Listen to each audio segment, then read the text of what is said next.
നമ്മൾ ഇന്ന് പഠിക്കാൻ പോകുന്നത് 5ാം ക്ലാസ്സിലെ കേരള പാഠാവലി യൂണിറ്റ് 1-ലെ ഡെയ്സി ചെടി എന്ന പാഠഭാഗമാണ്.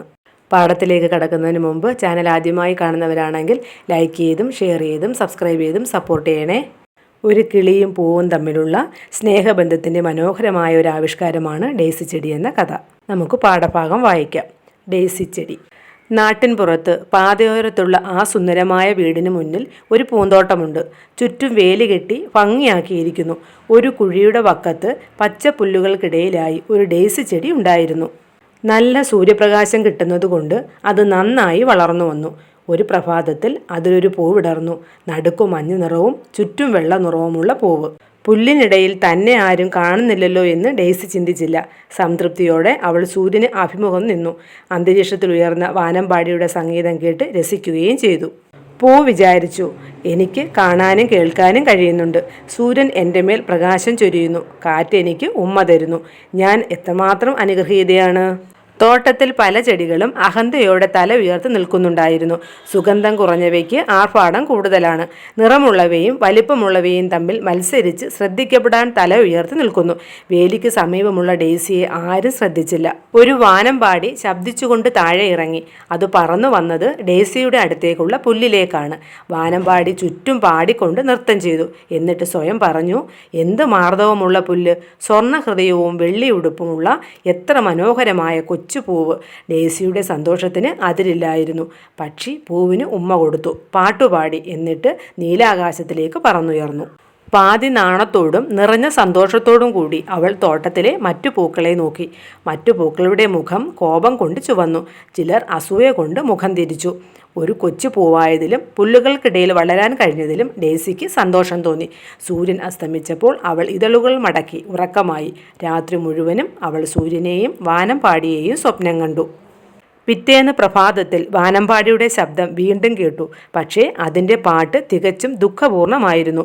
അതിന് കാരണവും ഉണ്ടായിരുന്നു. ആ വാനമ്പാടിയെ ഒരാൾ പിടിച്ചു കൂട്ടിലാക്കി.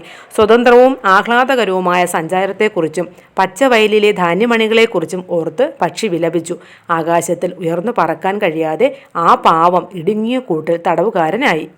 ഡെയ്സി ചെടി പരിസരത്തിൻ്റെ സൗന്ദര്യമൊക്കെ മറന്നു. സൂര്യൻ്റെ ഇളം ചൂടും തൻ്റെ ഇതളുകളുടെ ഭംഗിയും മറന്നു.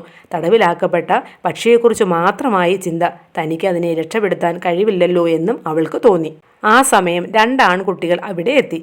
അവർ ഡെയ്സിക്ക് ചുറ്റും ആഴത്തിൽ മണ്ണ് വെട്ടിയെടുക്കാൻ തുടങ്ങി. അങ്ങനെ പുൽത്തകിടിയോടൊപ്പം ഡെയ്സി കിളിയുടെ കൂട്ടിലെത്തി. കൂട്ടിലെ കിളി നഷ്ടപ്പെട്ട സ്വാതന്ത്ര്യത്തെപ്പറ്റി ഓർത്ത് കരഞ്ഞ് ഇരുമ്പഴികളിൽ ചിറകിട്ടടിച്ചു.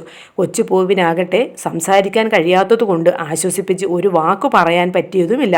രാവിലെ മുഴുവൻ അങ്ങനെ കഴിഞ്ഞു. ഇവിടെ ഒരു തുള്ളി വെള്ളമില്ല. വാനമ്പാടി കരഞ്ഞു പറഞ്ഞു. ആശ്വാസത്തിന് തണുത്ത പുല്ലിൽ കിളി ചുണ്ടമർത്തി. എന്നിട്ട് ഡെയ്സിയുടെ നേരെ നോക്കി തല കുനിച്ചു പറഞ്ഞു, പാവം പൂവേ, നീയും ഇവിടെ കിടന്ന് കരിഞ്ഞു പോകുമല്ലോ. എനിക്കുണ്ടായിരുന്ന വലിയ ലോകത്തിനു പകരം നിന്നെയും ഈ പുൽത്തകിടിയെയും അവർ എനിക്ക് തന്നു. ഒരു പുൽനാമ്പ് എനിക്കിപ്പോൾ വൻമരമാണ്. നിന്റെ ഓരോ ഇതളും എനിക്കൊരു പൂവാണ്.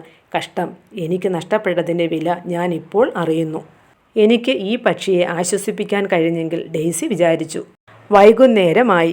എന്നിട്ടും ഒരു തുള്ളി വെള്ളം പോലും കിളിക്ക് കൊടുക്കാൻ ആരും എത്തിയില്ല. ചിറകുകൾ വിടർത്തി അത് ഭ്രാന്തമായി പിടഞ്ഞു. അതിൻ്റെ പാട്ട് വിലാപമായി മാറി. തല പൂവിന് നേരെ ചാഞ്ഞു. ദാഹം കൊണ്ടും മോഹം കൊണ്ടും അതിൻ്റെ ഹൃദയം പൊട്ടിയിരുന്നു.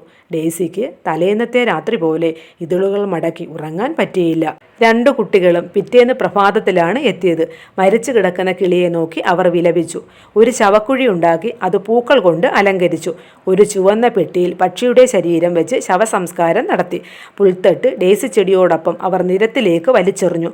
പക്ഷിയെ സ്നേഹിക്കുകയും സാന്ത്വനപ്പെടുത്താൻ ശ്രമിക്കുകയും ചെയ്ത പാവം പൂവിനെക്കുറിച്ച് ആരും ഓർത്തില്ല. ആൻഡേഴ്സൺ കഥകൾ. വിവർത്തനം എ. വിജയൻ.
ഈ പാഠഭാഗത്തെ എല്ലാ പഠന പ്രവർത്തനങ്ങളും നമ്മൾ ചെയ്തിട്ടുണ്ട്.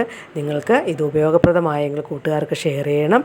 ലൈക്ക് ചെയ്തും സബ്സ്ക്രൈബ് ചെയ്തും സപ്പോർട്ട് ചെയ്യുകയും വേണം. ഇനി അടുത്തൊരു വീഡിയോയിൽ മറ്റൊരു പാഠവുമായി നമുക്ക് വീണ്ടും കാണാം. Okay, thank